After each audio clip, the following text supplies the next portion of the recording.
পাকিস্তান ক্রিকেটে হচ্ছেটা কি? প্রতিটা সিরিজেই দেখা যায় নতুন কোচ, নতুন অধিনায়ক। স্ক্রিপ্ট ছাড়াই চলছে একের পর এক নাটক আর সিনেমা। পাকিস্তান দলের প্রধান কোচ জ্যাসন গিলেস্পিকে নিয়ে আবারও নতুন নাটক শুরু করেছে দলটি।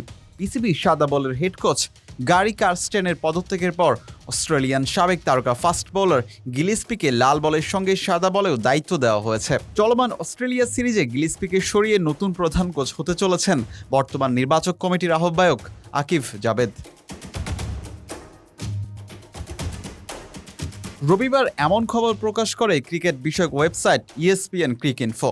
রাত পেরোতেই আবারও গিলেস্পিকে নিয়ে নতুন সিদ্ধান্ত।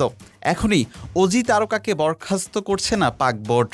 প্রোটিয়াদের বিপক্ষে আসন্ন টেস্ট সিরিজ পর্যন্ত জেসনকে রেখে দিতে চায় পিসিবি। তার সঙ্গে চুক্তি শেষ হবার কথা 2026 সালে।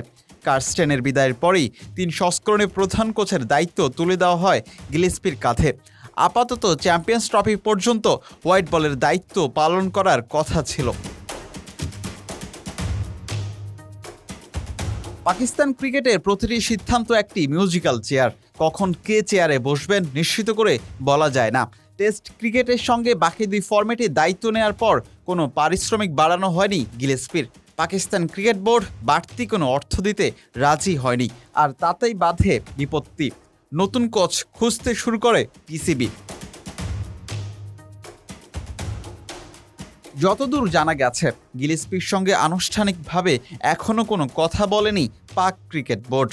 জিম্বাবুয়ের বিপক্ষে ওয়ানডে ও টি-20 সিরিজে আকিব জাভেদকে দেখা যেতে পারে প্রধান কোচ হিসেবে। পাকিস্তান ক্রিকেট বোর্ডের প্রতিটি সিদ্ধান্তই একটা সার্কাসের মতো। সকাল পার না হতেই যেন রাতে আবার নতুন সিদ্ধান্ত। বিলাল হোসেন শিমুল, পিটি আর্কাইভ।